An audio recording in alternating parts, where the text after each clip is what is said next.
So, not because of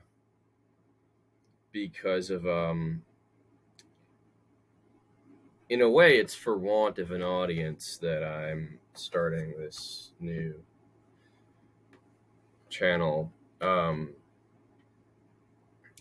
I want to make it a place where I record, where I sort of talk about um, the research that I'm doing, or the art that I'm making, or the theoretical ideas that I have. Actually, the last one in particular, and just see if I can attract an audience eventually. Um, but I guess so. I mean, I could start anywhere. I was just thinking about how true that thing that Deleuze said um, is, at least at least in our time, with all the being so networked and globalized. I think it's more globalization than it is the internet per se. But this from the text, or plateau, or chapter from A Thousand Plateaus, called Rhizome, which I guess it's just sort of like the preface.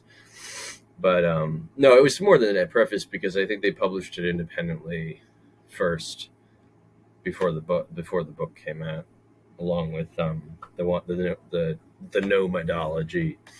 I mean, it's really brilliant how they play on Deleuze and Guattari play on the monadology, and and they make it the nomadology, and they make the genealogy of morals into the geology of morals.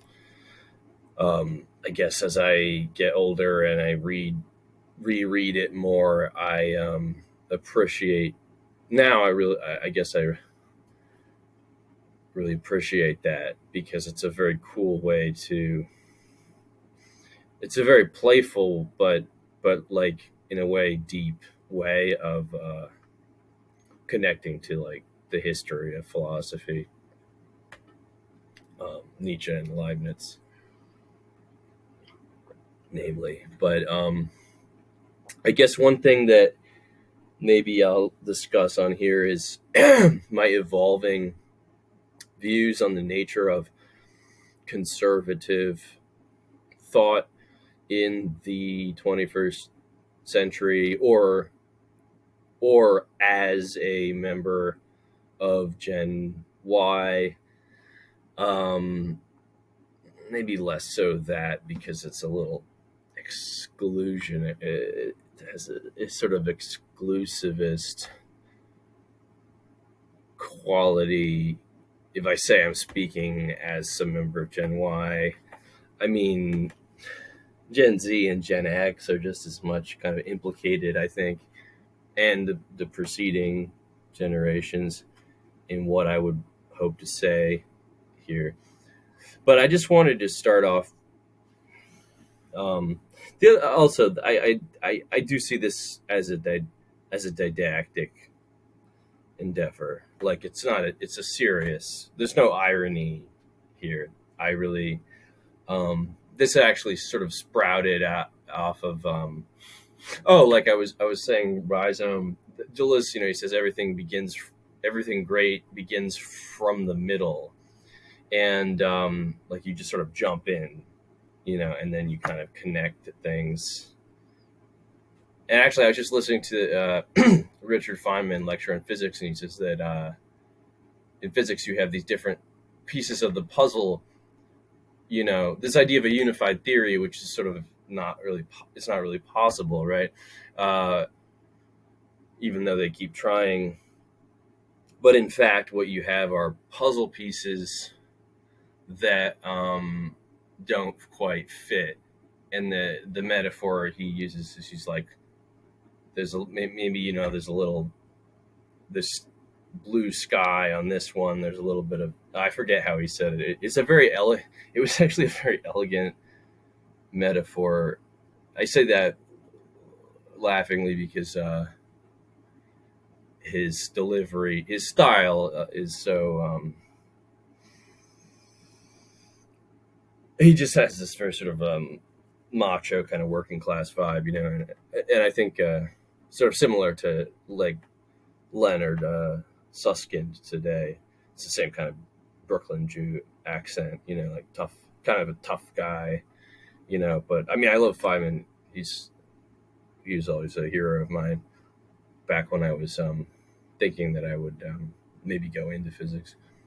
But but yeah, I think this notion of just like starting anywhere and then building around, like a spider wrapping up a fly, um, that's the way to go.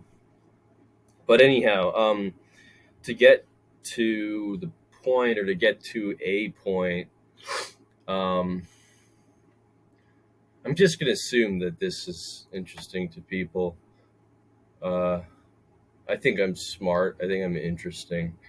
I think I have good ideas. So I'm just putting this out there.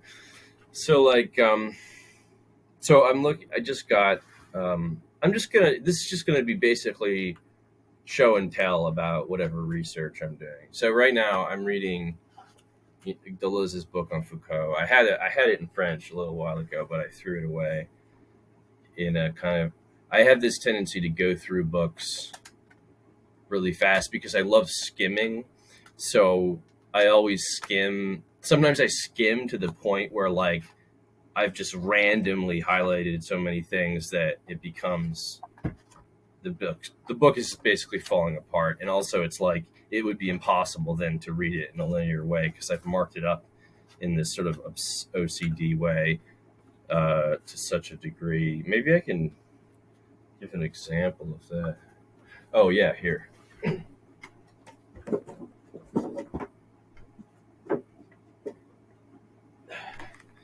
So this is so I'm studying up on molecular gastronomy, and this is just the book Molecular Gastronomy by Hervé Thie, who invented it, and I'm sure some of you have heard of that style of fine dining cooking.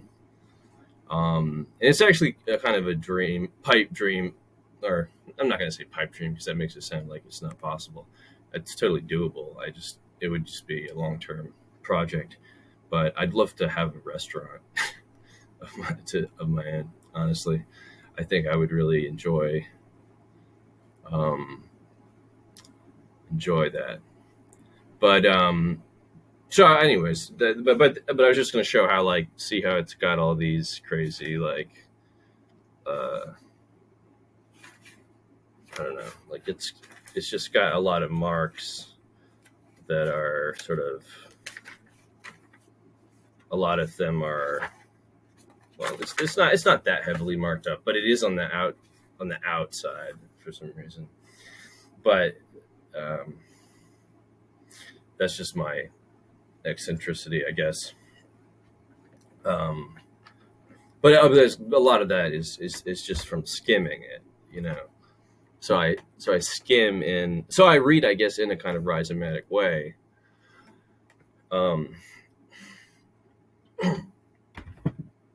How much time have I got? All right, I got to be somewhere in 5 minutes. But if I can just briefly describe, following that kind of lengthy introduction, what I'm doing, what I'm thinking about with Deleuze and Foucault, is very precisely this concept of the use of pleasure. Um, um, maybe this also relates to like The Pleasure of the Text by Barthes. I actually haven't read that book. I haven't read much Barthes, but I've been wanting to. I've been feeling like maybe now I would get Barthes because I always. It's funny. I mean, in spite of a lot of the stuff that I've published that you might describe almost as like écriture féminine, like in the tradition of like Sissu, somebody like that. I don't know. I mean, I just know that term, and I think it's something I think about because this gender and um, there's always this sort of that idea of yin and yang and animus is important to me. But anyways, and speaking of Rhizomatic, some of that stuff was under the pseudonym Candy Rhizomatic. Um, kind of what do you call it? Metafiction, I guess. Related to sort of ongoing performance project, trying to develop a sort of drag, like a concept of drag performance in a very highfalutin, pretentious way that I don't really think has been done before. But so that's that could be an example of the use of pleasure, because cross-dressing has always been seen as a fetish. For example, De Palma is Dressed to Kill, which I really like, actually. But